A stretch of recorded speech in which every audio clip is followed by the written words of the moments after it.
Good evening, everyone. Tonight, the final topic that we are going to study is the Remnant Church role in the final days. We are going to study about this, especially here's number 4, which is the seal of God. This is the heart of the commandment. Ang number 4, mga higala, mga kaigsunan. This is the all about the law of God, and it is very important on the last days. So matanaw kini nato kay ang Sabbath is the heart of the law, o ato makita ang significance sa Sabbath all throughout the history. You know, the Sabbath, the fourth commandment was disobeyed and changed biblically, no?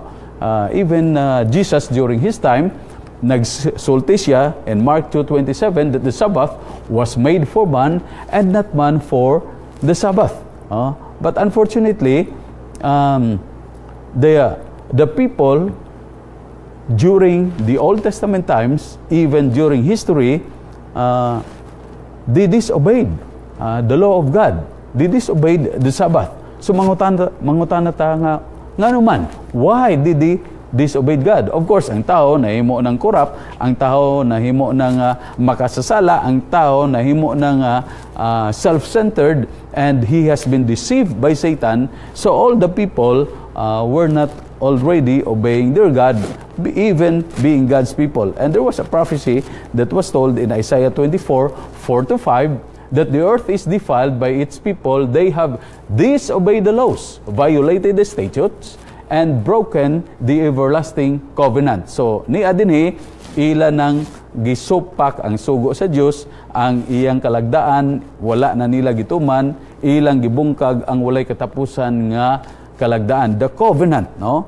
Therefore a curse consumes the earth. Mao nang aduna na tay tunglo diri sa atoa. And you will notice diha sa katapusan sa giingon niya sa verse 5, therefore the earth's inhabitants are burned up and very few are left. Gamay na lang ang nabilin. Kining few dinhi mao kining remnant, mga higala, mga kaigsunan. So to all televiewers, you just try to look at this. Sa King James, nag-ingon siya nga the earth also is defiled, they have transgressed the laws, changed the ordinance, ilang giusab ang kabalauranan, mga kaigsunan, no? So 3 things that happened kung imo tan-awon sa gihimo sa mga katawhan sa Dios diha sa balaang kasulatan. They disobeyed or transgressed the laws. They violated the statutes or changed the ordinance, and they have broken the everlasting covenant. So ang unsay resulta, there was a curse. Only few, very few are left. Kanang nangabilin diha, wala sila nagsupak sa Diyos. They continued to keep the commandments of God, and they have the faith of Jesus Christ. So kung imo tan-awon, even during the time of Ezekiel, diya sa chapter 20, naa nga daan diya, no, sa verses 12 and 20. The Sabbath was a sign between God and His people. He instructed the people about this, no? Nga ang igpapahulay mooy ilhanan niya sa iyang katawhan. They serve as a sign. But then Israel rebelled against God, in verses 13 and 21. They polluted the Sabbaths. Ilang gihugawan, mga kaigsunan, ang igpapahulay, and they worship idols. So try to notice here, gakuyo gayud kini ang igpapahulay o ang pagsimba sa mga Diyos-Diyos. That was in the old. That is why there was a remnant. O ang remnant, ang ilang role was that they continued to be obedient to God. They did not worship idols. They worship the true God. So kung imo tan-awon, baliko na to diya sa giingon sa record sa Ezekiel 20, 12 and 20, I gave them my Sabbath to be a sign between me and them. Mao ning giingon sa Ginoo. And sa verse 20, He instructed Israel, hallow my Sabbaths, and they shall be a sign between me and you, that you may know that I am the Lord your God. So dinhi, mga kaigsunan, kung ato tan-awon, diha ang pagpanalangin sa Ginoo. Let us continue to pray, mga kaigsunan, nga tabangan kita sa Ginoo niini. As we continue, I would like to request everyone nga pangayoon pa nato ang kaalam sa Ginoo as we walk by the topic very deeply. Let us pray. Our Heavenly Father, bless us with wisdom and let your Holy Spirit fill all of us. Bless our televiewers. Thank you for hearing our prayer in Jesus' name. Amen. Okay? So, unsay na itabo? They despised the judgment. They walk out and the statutes but polluted the Sabbath of the Lord. And their heart went after their idols. So, duwag gayud kabutan. Ang adlaw nga igpapaulay, ilang gihugaw-hugawan, ilang gisupak, o nagsimba na sila og mga Diyos-Diyos. That was the situation of God's people, those who claim to be God's people, yet they rebelled against God. Nag-rebelde sila batok sa Ginoo, pinaagi sa paghimo na sa ilang kaugalingon nga buluhaton. Okay? So sumala sa Biblia, they polluted my Sabbaths. Ingon sa Ginoo, I would pour out my fury. Diya sa verse 21. Na diya mga higala, mga kaigsunan, I will pour out my fury. So, the result, Israel was punished by God. Gisilutan sila. Ingon diya sa verse 23, I would scatter them among the heathen and disperse them through the countries. Mao kana mga kaigsunan, gikan dito sa Middle East. Nagkatag-katag sila. They were scattered. Gitawag ka na nga diaspora, mga kaigsunan. When they were punished, actually, there were three major scattering of the Jews. Sa diha nga, ang Israel, ako namang gisaysay sa inyo, and later on, ang Kingdom of Judah sa south, nagsupak sa Ginoo, ilang gihugaw-hugawan, ang igpapahulay sa Ginoo, o ilang gisimba ang mga Diyos-Diyos, inay nga musimba sila sa Diyos, mga kaigsunan. And so, during the time of Israel and of Judah, the Assyrians was used by God to punish them. That is why they were scattered in Asia and then the Middle East and Africa. Pagkaabot sa mga Babylonians in the 6th century, the same happened, and the last diaspora nga nahitabo sa Israel, or the scattering of the Jews tungod kay gisilutan sila sa Ginoo, nahitabo sa mga Romano. So tulo ka mga dagko nga mga grupo, ang mga Assyrianon, ang mga Babyloniahanon nga sa ato kapanahon karon, mga Iraqis, o ang katapusan ang mga Romano. And 70 AD, they were dispersed. But then sa Matthew 24, nag-warning si Jesus sa iyang mga tinunan, when you see the desolation spoken of by Daniel, ingon niya, kalagyo na mo, daga na mo. And then, sumala sa libro, The Great Controversy, sa first chapter, not a single Jew, not a single Christian Jew died during the siege of Jerusalem sa panahon ni General Titus, mga kaigsunan. Nga naman, they obeyed the word of Jesus Christ. So that is very interesting, no?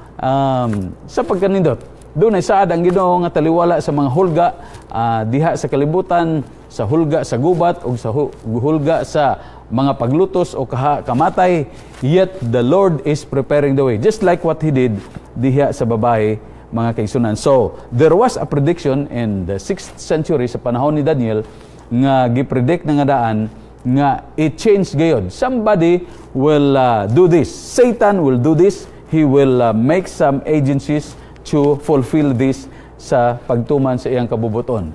Sa Daniel 7:25, Daniel has prophesied, ingon sa iyang prediction, he will speak against the Most High and oppress his people, holy people, and try to change the set times and laws. So usbon niya ang mga panahon o ang sugo sa Diyos. And the holy people will be delivered for a time, times, and half a time. Kining times, and half a time, mao kining 1,260 years, mga kaigsunan. I have explained it to you, nga ang pure woman, the true church, was then in the wilderness. Ang Ginoo nagtabang niini sa babae, mga kaigsunan. Mabasa ka na ninyo diha sa Revelation chapter 12 verse 6, og sa 11:3 nga sa diin ang Ginoo nagtabang sa tinuod nga mga katawhan sa Ginoo. This was called also as the Dark Ages in the sense nga ang kamatuoran taguan mga kaigsunan. Ang kamatuoran dagmalan, ang kamatuoran ilisan, ang kamatuoran wala na masayran sa kinabag-an. Yet ang mga katawan sa Ginoo tua sa kamingawan, tua sa mga langob, tua sa mga kabukiran, tua sa mga dapit nga sa diin. Nagtago sila so that they will not be found by those people who were claiming to be the authority of God. You know, very interesting sa panahon sa Dark Ages, so many perished, millions of them. Manggani doon na isa ka author nga nag-describe nga i-combine nimo ang First World War victims of ang Second World War victims, mas daghan pa ang nangamatay nga mga heretics panahon sa Dark Ages for 1,260 years. And you can just imagine that. Of course, ang ato nga history, wala nagahilom. And one of the things during this time, ang paganismo nga official religion sa pagano nga Roman Empire, when later on, nahimo siya nga Christian, ang iyang official religion, in the church history, sa chapter 2, section 7, ang record nagkanayon, regarding the regarding the people of God, meaning kapanahonan. Ingon niya, Christianity became known as the religion of the Roman Empire, changing it from paganism. Christians who existed during the Dark Ages might be described as baptized paganism. So, imong makita, kay mga pagano man ni sila, nagasimba sila mga Diyos-Diyos, nagasimba sila sa adlaw, which later on, pasimba kini, and there was an attempt to unite the entire empire by mixing the practice of the pagans, mixing it to Christianity, kaya doon naman sila ipagpahulay, and it was so very interesting. Dinhi mga kaigsunan, Christians who existed during the Dark Ages might be described according sa church history as baptized paganism. So unsay nahitabo as we have now known in history. It's very interesting, no? The Roman Church claimed the change. Sa diha nga gi-change ang adlaw nga igpapaulay. Let us try to look at what they claimed, no? Of course, ingon sa letter gikan sa kang C.F. Thomas datong 1895. The Catholic Church claims that the change was her act, and the act is a mark of her ecclesiastical power and authority in religious matters. So, ang adlaw nga igpapolay, giusab mga kaigsunan. Of course, sa primero, kay gradual man kini, sa primero, mura og okay lang. Both have their own rest day, pero later on, na-change kini. Sa Catholic record, nagkanayon, September 1, 1923, Sunday is our mark of authority.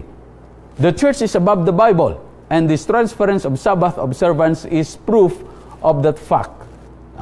So, unsa ingon niya, atong balikon, ang editor ni ining journal or record, si Foley o si Coffey, ingon nila nga, the church is above the Bible.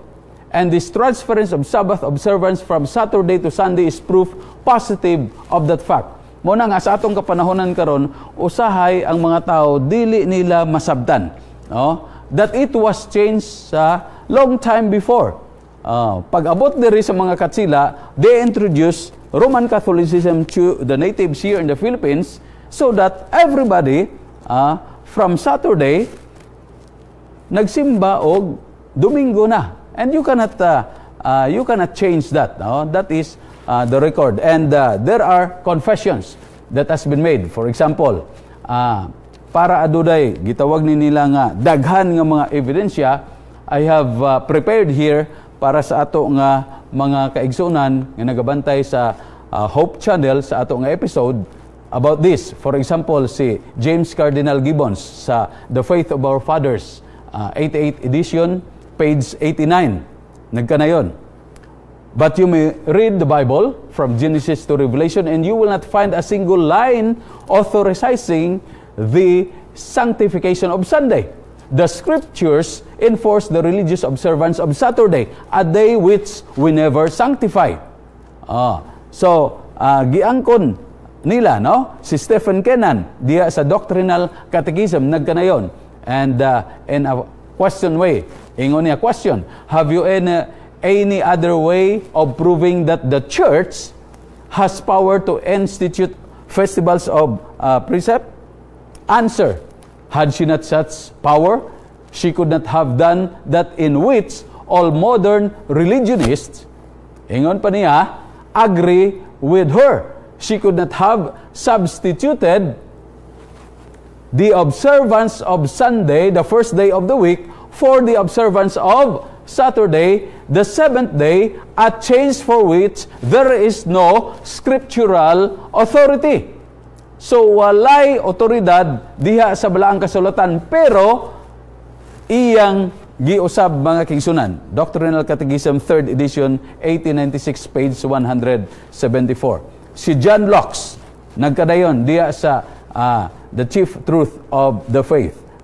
Some theologians have held that God likewise directly determined the Sunday as the day of worship in the new law, that He Himself, ingon pa niya, has explicitly substituted the Sunday for the Sabbath. But this theory is now entirely abandoned. Nga naman, ingon niya, to continue, it is now commonly held that God simply gave His church the power to set aside whatever day or days she would deem suitable as holidays.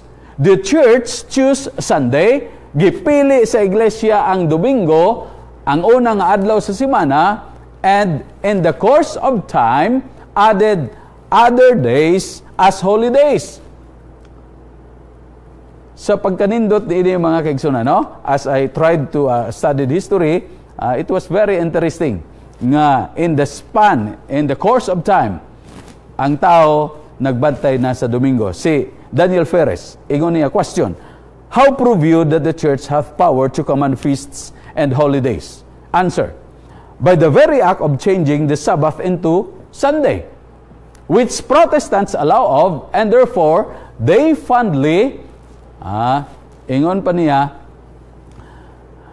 contradict themselves by keeping Sunday strictly and breaking most other feasts commanded by the same church.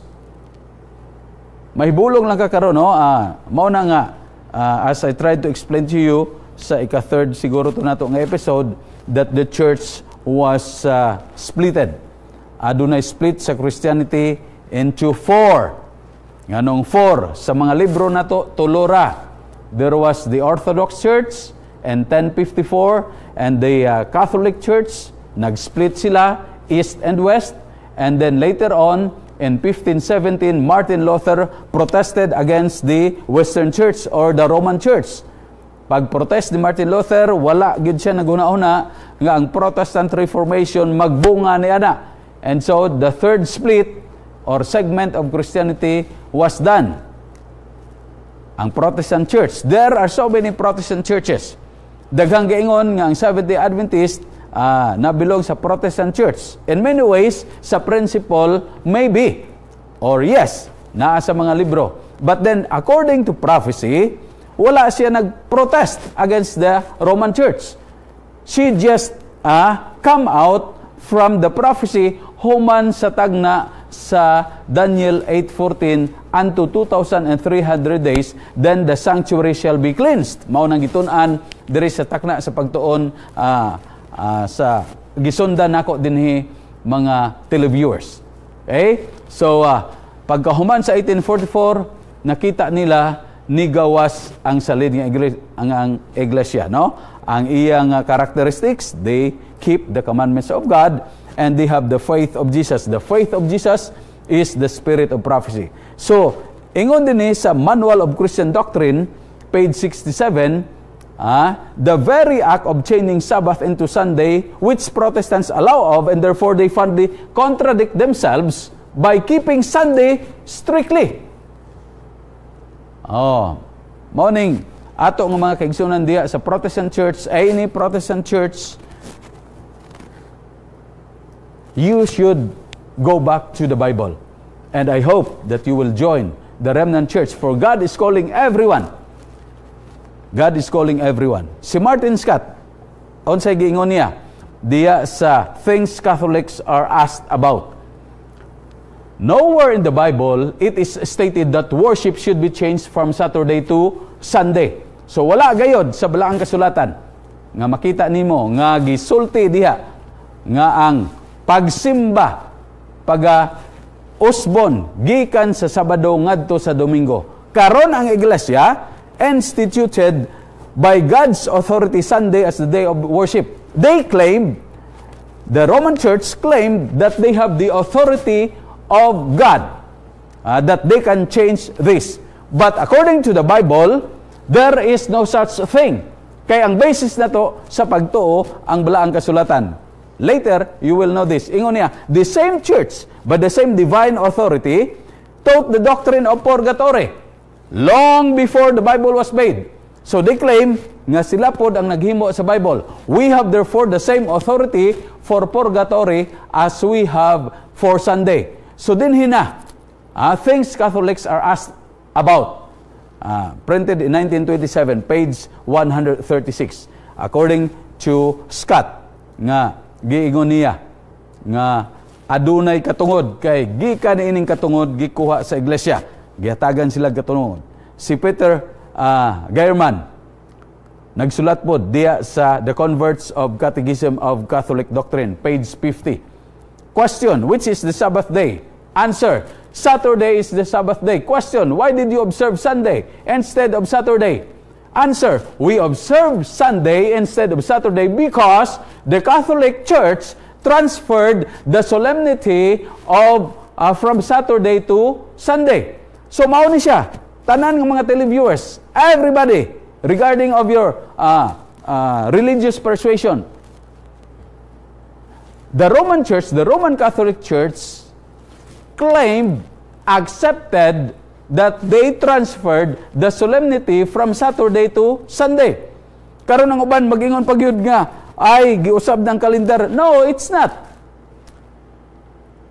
The church has already claimed, the church has already accepted. Niya pa si Peter Kramer sa Catholic Extension Society.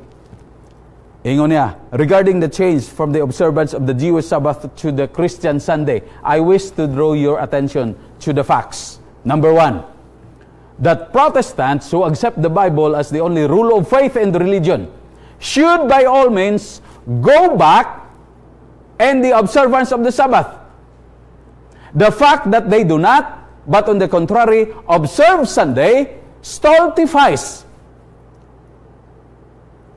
them in the eyes of every thinking man. Sa ato pa, nagpakatulog kanila diha sa mga mata sa nagahuna-huna nga tao.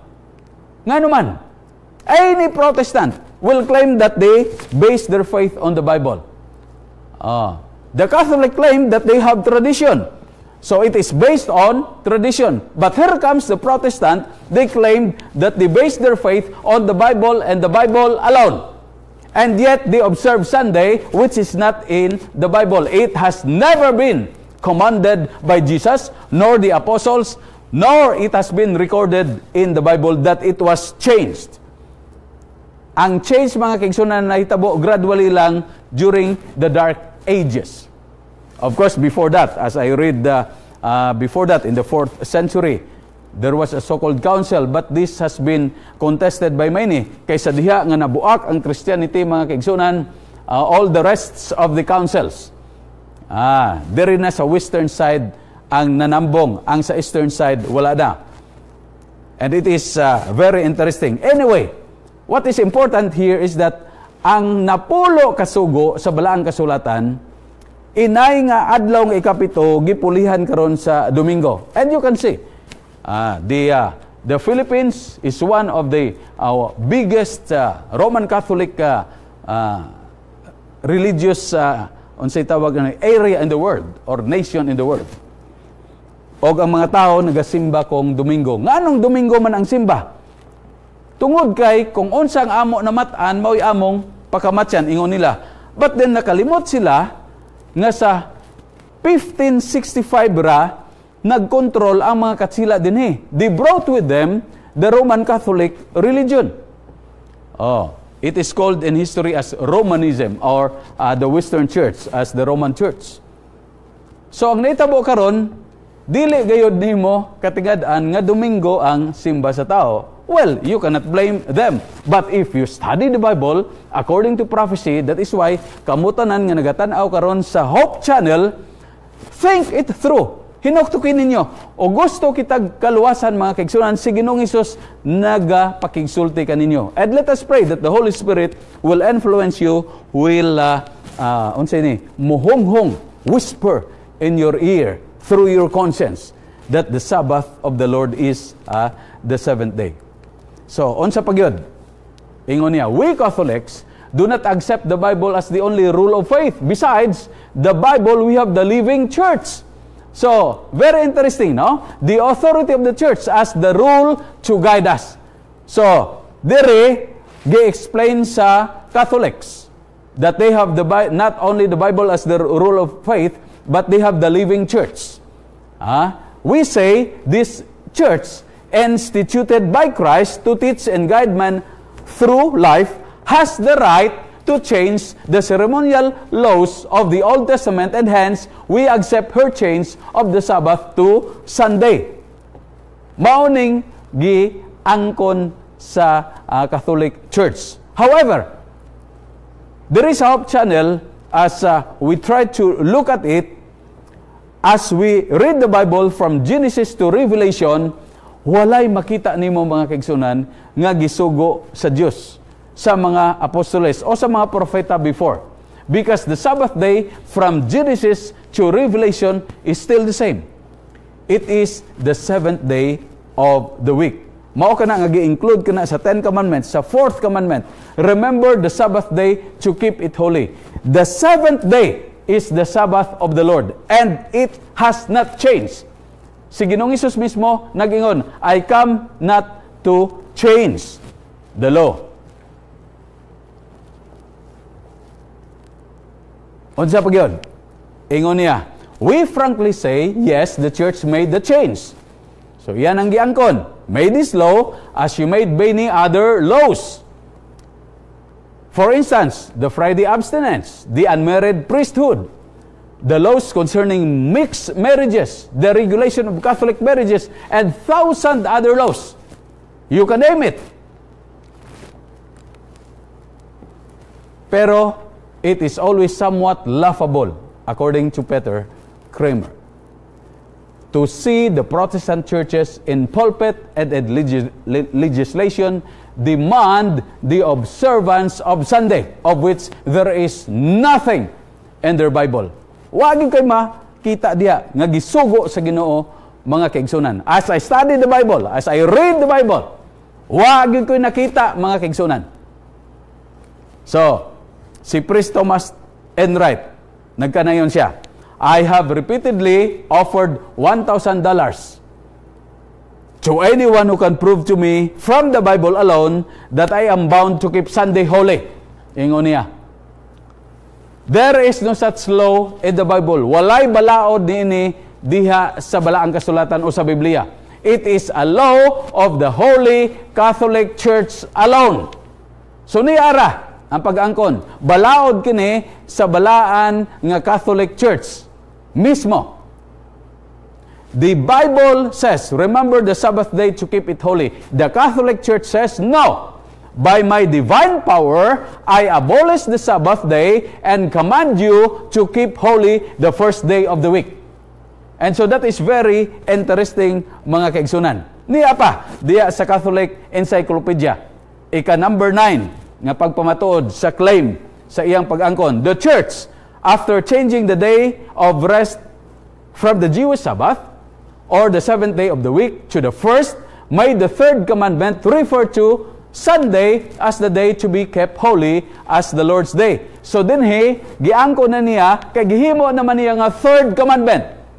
Unsa man ang third commandment? You shall not make the name of the Lord of God in vain. Unsa nga ikadua? You shall not make unto thee any graven image. Dili ka magbuhat og mga larawan o mag-aalagad kanila, magasimba kanila sa ikadua. Pero giwalang ikadua, gipasa dito ang ikatulo, nahimong ikadua, karon ang ikaapat, nahimo ng ikatulo, nga mauning giingon sa Catholic Encyclopedia, Volume 4, page 153. Niya pagyod, si Karl Keating, diya sa Catholicism and Fundamentalism, page 38. Ingon niya, fundamentalists meet for worship on Sunday. Yet there is no evidence in the Bible that corporate worship was to be made on Sundays. So wala kay ebidensya diha sa Biblia nga ang pagsimba sa tingob sa kinabagaan pagahimoon sa Domingo.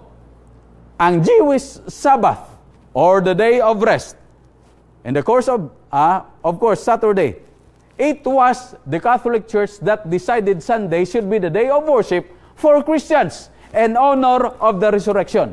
So here comes ang theology na sa Roman Catholic Church. And even the Protestant churches. Nga ingon nila, gasimba kitag Domingo, kay mao kini ang adlaw sa pagpasidungog, sa pagkabanhaw ni Jesus. Of course, atong himoon ka na. Every Holy Week, naa ka na. Ginahimo. Pero, walay gisulat sa balaang kasulatan nga ang adlaw nga igpapawlay Domingo. Wala gayud og instruction si Jesus nga ang adlaw nga igpapawlay naunang adlaw sa semana. You will never find it. That is why kamo nga nagasunod karon. I am appealing to you, appealing to your heart. Be wise. Kay ang kaluwasan, you should be wise unto your own salvation. Magmaalamon kita na ining nagakahingapos ka panahon. We would like to be saved in the kingdom of God. Jesus is opening the door of heaven to all of us.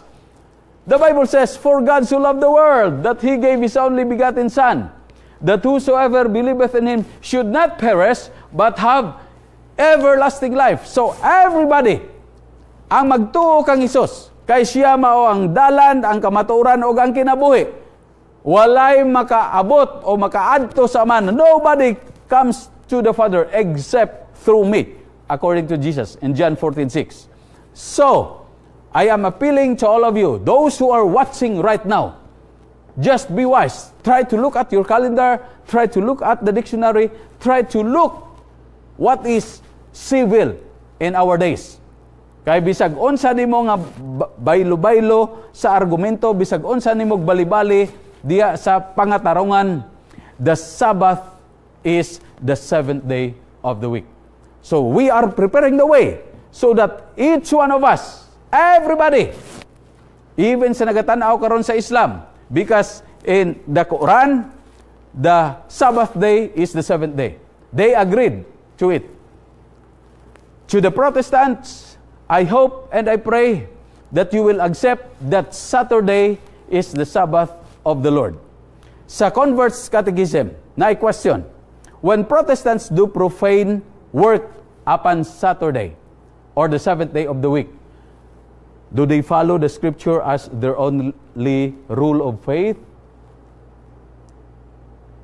Ginasunod ba nila ang balaang kasulatan nga maoray basihanan, sandiganan sa ilang pagtuo, nga maoy basihanan? Gitawag ko sa atong presentation that the reference of faith of the remnant. Ang iyang tubag, on the contrary, they have only the authority of tradition for this practice. So tradition ra gyud. Mao kada sa mga nagdagko sa ato nga mga kaigsunan nga mag-ingon nga ato nga mga apuhan, kung unsang amo namatan mo'y among pagkamatyan, Just imagine, 300 years, pila ka kaliwatan. Wala na nasayod ang mga kabataan. But here comes, ang balaang kasulatan, nakaabot ka na to, kay kanaadto, dili man kita makabasa nini. The Bible is there. You can open it. And here, it is very interesting when the Lord said, remember the Sabbath day to keep it holy. So, which on their principles has never been abrogated. Remember the Sabbath day to keep it holy. There is a canon and tradition. The authority of the church could therefore not be bound to the authority of the scriptures. So this is a very good claim. Kaya gina-claim nga mas labaw ang otoridad, no? The authority of the church could not therefore be bound to the authority of the scriptures because the church had changed the Sabbath to Sunday, not by the command of Christ, but by its own authority. So dili nimo mapailalom ang iglesia diha sa balaang kasulatan. Nganuman, kay giusab naman sa iglesia ang igpapaulay gikan sa Sabado ngadto sa Domingo. Of course, mga kaigsunan, those who are keeping the Sabbath, no? Happy Sabbath diha kanato. Kano sa nagsugod ang Sabbath? When the sun sets. Kano sa kining mahuman? Ugma pod sa pagsalop sa adlaw. That is how we observe the Sabbath day. Sa Sunday visitor, our Sunday visitor, nagkanayon, nitong February 5, 1950. Protestants accept Sunday rather than Saturday as the day for public worship after the Catholic Church made the change. Abi ninyo mga kaigsunan, as I read history and as I read the record, the history of Martin Luther, sa diha nga nagprotesta si Martin Luther, gilansang niya ang iyang 95 thesis didto sa simbahan nila sa Wittenberg, didto sa Germany. Daghan kaayo sa mga membro ang nakabasa niini. Ingon niya tinuod, no? Tinuod ba? Sa diha, daghan kaayo ang nagprotesta against the church. This happened in history. Abi ninyo unsay nangahitabo? Ang mga nagprotesta, they were members of the Catholic Church. Ilang gipang sulod ang mga simbahan, ilang gipang maso, gipang martilyo ang tanang mga imahen dito. Because they do not like the idols, the graven images. Pero sa diha nga napangbungkag na nila,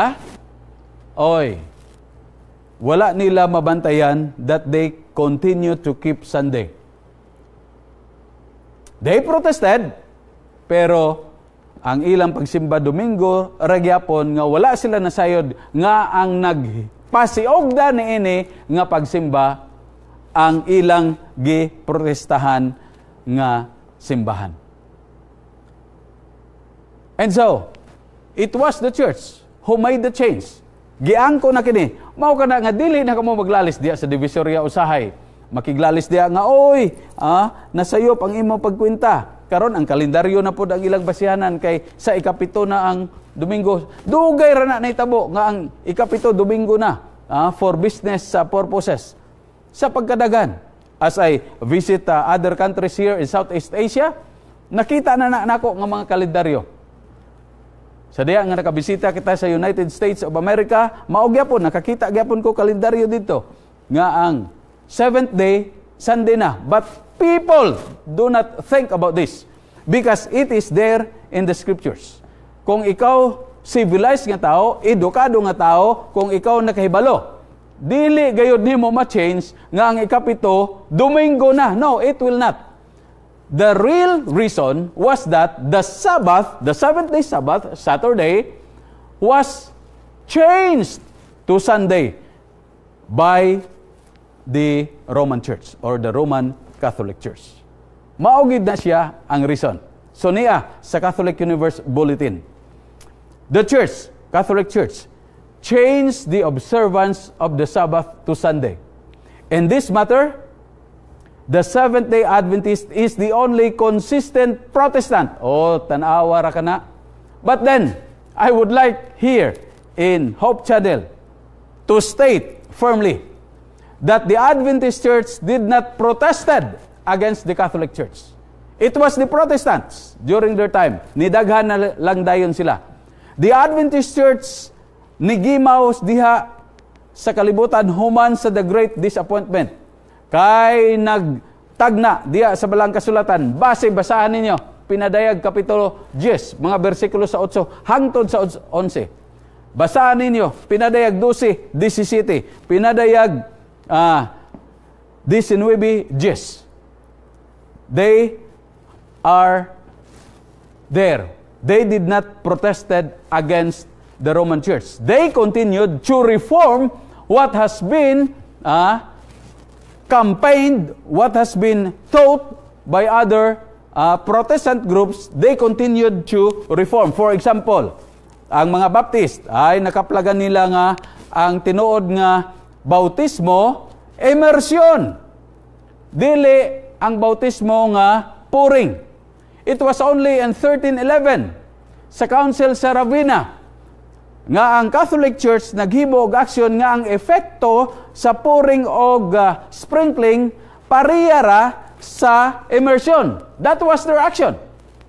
Og sa diha nga si Hernando Magallanes nakaabot diri sa Pilipinas kay gipangita nila ang Spice Island, nangita pod sila kung asa ang mga isla o ang yuta nga gikuhaan ni Solomon sa iyang gold, nakaplagan nila diri sa Pilipinas.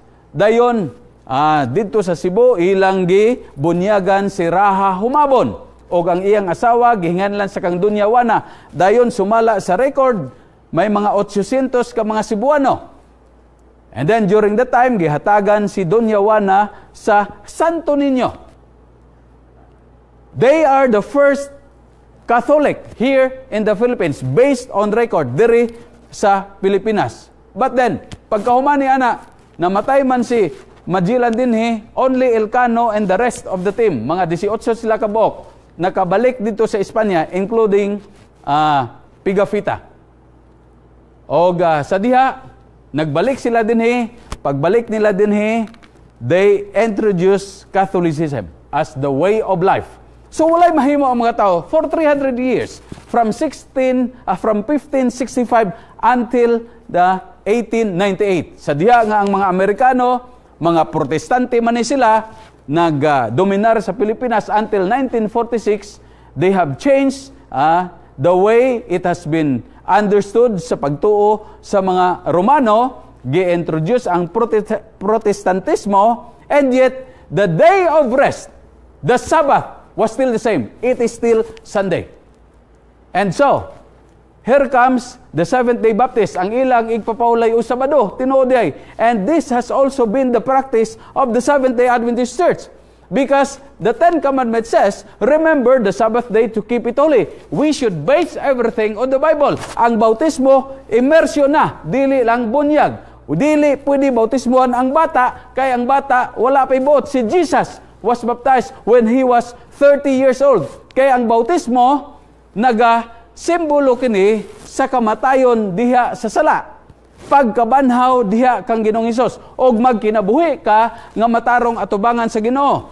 Sa dili pang bautismo gikinahanglan ang paghinulsol. Ang bata dili pa makahinulsol.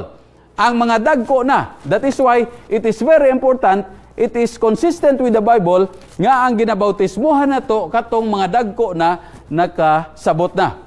Here comes sa diet. Sa napulo kasugo kagahapon gisultihan tamo nga dunay health reform, health vision nga gipakita kay ang salin nga iglesia dunay espiritu stagna. And so the people, the believers, change their lifestyle. Niundang sila sa pagkaon sa mga tambok sa karne. Niundang sila sa pagkaon sa dugo o sa mga tambok diya. They based everything on the Levitical laws. Gi-accept nila ang giingon sa balaang kasulatan nga whatever things you do, whether you eat or drink, do all for the glory of God. Diya sa 1 Corinthians chapter 10 verse 31. So mga higala, mga kaigsunan, televiewers, think about this. Diri sa ato we are trying to tell you that we have to reform the way of life based consistently on the Bible and the Bible alone. I hope nga clear ka na. While dagan sa mga tao, mga vegetarians na sila, mga tao nga ingon na ini. But the point here is that we would like to serve the Lord with good health. That is why, importante nga mo reform kita. Mao kana nga biyaan nato ang pagpanigarilyo, ang pag-inom, kay sumala sa pinakamaalam nga tao sa kalibutan. Diha sa Proverbio, Kapitulo 20, versikulo 1, wine is a mocker, strong drink, and whosoever is deceived is not wise.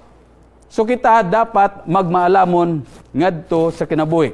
Dayon sa Levitical laws, mabasa ninyo diha nga daghan kayo ang mga walay himbis, dili ginapakaon dito sa tubig, ang mga wala nagapangusap ug dili pikas ang kuko diha sa mga mananap, dili ipakaon. But then even though nganong gipakaon na kini, kay sa instruction sa kang Noe, ang 7 nga limpyo ipasaka sa arka, ang 2 mahugaw. So ang baboy sumala sa Biblia mahugaw man kini, dili kini ginapakaon. That is why sa mga Muslim o sa mga Adventists, sa mga vegetarians, ang pagkaon ini dulumtanan atubangan sa Ginoo. We have to reform. We do not smoke, we do not drink, we do not eat this kind of food, kining mga junk foods and many more. Ginalikayan nato ang mga tamis, ginalikayan nato ang mga tambok, ginalikayan nato ang mga parat. Why is this? Because God would like us to be wise unto salvation, that our lifestyle will be changed through Him. And then, finally, diya sa St. Catherine's Church Sentinel, nagkanayon ang balaang ang record sa Sentinel. The holiday, the Sabbath, was changed from Saturday to Sunday. The day of the Lord was chosen, not from the direction noted in the Scriptures, but from the Catholic Church sense of its own power. Kaya aduna man siya gi-claim, giangkon nga aduna siya kagahom sa pag-usab nini. People who think, ang mga tao nga naguna-una, nga ang balaang kasulatan, ang Biblia, the Scriptures, should be the sole authority, nga maora gayud ang otoridad, should logically become Seventh-day Adventists and keep Saturday holy. Asa ka na gisulat, St. Catherine Church Sentinel, dito sa Algonac, Michigan, May 21, 1995. So ang mga tao karon nga maguna-una sa balaang kasulatan, dili gayud matabang you will become a Seventh-day Adventist by virtue nga ang mga Adventista mao'y nagabantay sa adlaw nga igpapaulay. And they are showing this to the world. Daghan sila sa tibuok kalibutan. Man gani sa evangelical churches, sila'y may pinakadaghan nga nasulod. Why? Because they have a message to preach. So on the last days, mga kaigsunan, please remember that the central issue will be worship. Og sa adlaw nga igpapalay, diha ang public worship sa balaang kasulatan.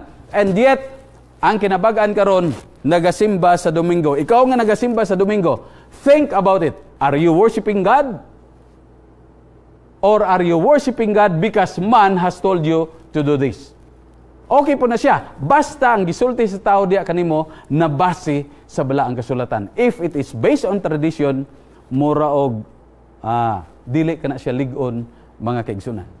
So who is worthy of worship in the last days? Who is worthy? Of course, si Ginoong Hesus. So, sa ato nga series karon, Preparing the Way, the Remnant's Role on the Final Days. Ang pangutana, unsa man ang ato nga papel sa katapusan nga panahon? Number 1, we have to obey the Great Commission. Because the remnant, they obeyed the Great Commission. Unsa ang Great Commission? Naadiya sa Mateo 28:19-20. Busa, panlakaw kamo, paghimo kamo og mga tinunaan sa tanang kanasuran. Magapamautismo kanila sa ngalan sa Amahan, sa Anak, og sa balaan nga Espiritu. Og magatudlo kanila sa pagtuman. Tuman mga kaigsunan. Sa tanan. Obey everything I have commanded you. And surely I am with you always to the very end of the age. Mao kining gibilin ni Ginoong Hesus nga misyon sa mga tinun-an niya. Gipadayon kani, And for 1,260 years, dito sila sa kamingawan. But then, sa diha na nga may enlightenment, sa diha nga may bakante, there was an opening gikan sa 1798, paingon sa 1844, nigawas ang salin nga iglesia, mga kaigsunan. So, they obey the Great Commission. They are true disciples, stewards of God in the final days. Kaning usa ka tinun-an ug usa ka pinialan sa ilang function as I studied the Bible in Hebrew and in Greek, diya sa Old Testament ug sa New Testament, pareho ra silang function, mga kaigsunan. That is why I write that the true disciple is a faithful steward. And this is what we are trying to teach the church today. Anywhere nga maabutan sa atong influensya, kay kita nagatuo nga kung ikaw tinun-an, matinud-anon ka nga piniyalan, mga kaigsunan. We are going to preach the three angels' message diha sa pinadayag 14:6 ngadto sa 12. We should warn the world. We should invite others. Tulo ka mga dagkong butang ang gisulti dinhi sa tulo ka mga manulunda. Mao kining ginawali sa salin nga iglesia. The judgment of God, it is calling for true worship on the Sabbath day diya sa pinadayag kapitulo 6 kapitulo 14 6 ug 7, and it is also describing the fall of Babylon, ang pagkahulog sa Babylon. Ang Babylonia nagsimbolo sa mga fallen churches. Any church, regardless of your religious persuasion, nahulog siya nga naman, wala na siya nagbantay sa adlaw nga igpapulay, gisalikway niya ang napulo kasugo. They claimed that they obeyed God. They followed the law. Pero ang ingon ni Santiago, siya nga nagtuman sa siyam, apan nagsupak sa usa, gisupak niya ang tanan. Sa tanan nga grupo karon nga nagapabilin dere sa Cagayan de Oro, dinhi sa Pilipinas, the Seventh-day Adventist Church is one of those open that they keep the Sabbath. Ang ikatulo sa mensahe sa manulunda, warning kini against false worship. Warning kini sa pagdawat sa marka sa mananap. Wala na kitay panahon, but then ang mananap sumala sa tagna, usa siya ka ahensya nga ginagamit sa kaaway sa Dios. Usa ka grupo nga ginagamit sa kaaway sa Dios. Usa siya ka religious group nga ginagamit sa kaaway, so that God's people will be deceived, so that God's people will be a part of that confused Christianity. Christianity now has fallen. It is confused, and we are warning against receiving the mark of the beast. Mauna ang role nato magwali sa maayong balita sa tibuok kalibutan. They keep the commandments of God and they have the testimony of Jesus. So finally, mga kaigsunan, they teach Bible-based doctrines. Mao kana nga dunay igpapaulay, kaluwasan, ang kaluwasan pinaagi ragid kang Kristo, dili pinaagi sa binuhatan. Mabasa kana ninyo diya sa Efeso kapitulo 2 bersikulo 8 ngadto sa 9. Salvation is only through faith to the Lord Jesus Christ, not because of our works. Na ang sanctuary, ginatun-an nato, this is one of my favorite, ang sanctuaryo. The second coming, that is why we are preparing a people for the second coming of God. The state of the dead. Ang tao nga namatay nagakatulog. Ang tao nga namatay ang iyang kalag, wala ni adto sa langit kung buotan siya. Wa po di adto sa imperno kung dautan siya. But it is taught all throughout. Mao na nga sa usa sa 95 thesis ni Martin Luther, kay nasuko siya kaayo sa kang Pope Julius I, kay gibaligya naman ang indulhensya hingon niya sa paglansang niya dito. As I read his thesis, one of the thesis says, doing good has nothing to do in causing a person to go to heaven, nor doing bad has nothing to do for causing a person to go to hell. So ang pagbuhat sa maayong butang walay labot sa kaluwasan sa tao kung makaadto sa langit, o ang paghimog dautan walay labot kung maimperno ang tao, mga kaigsunan. Suko kayo! During this time, sa 16th century, ang Catholic Church. Why? Ilang excommunicate si Martin Luther. Anyway, this is all about the Adventist Church did not protest against the Roman Church. So, unsa pa gyud? They prepare as God's people and they prepare for heaven. Mauni dinhi mga kaigsunan. So, we are short of the time, but I would like to appeal to you before we end. Sama sa giingon ni Pedro diha sa Acts 5:29. Nag-ingon siya, we ought to obey God rather than men. Mga higala, mga kaigsunan, ang Ginoo adunay katawan niya niining nagakahingapos nga panahon. Let us pray as we observe the Sabbath day and close this series this week. Amahan nga balaan, salamat kaayo sa imong pagkamaayo kanamo. Tabangi ang mga pulo nga amo natun-an. Nga hinaot o Diyos, ang tanan mapasidan-an namo o magdawat sila sa kamaturan, sumala sa ibong kabubuton. I hope and I pray that everybody will know the truth and they will receive eternal life when you will come. Save us in your kingdom. In Jesus' name we pray. Amen.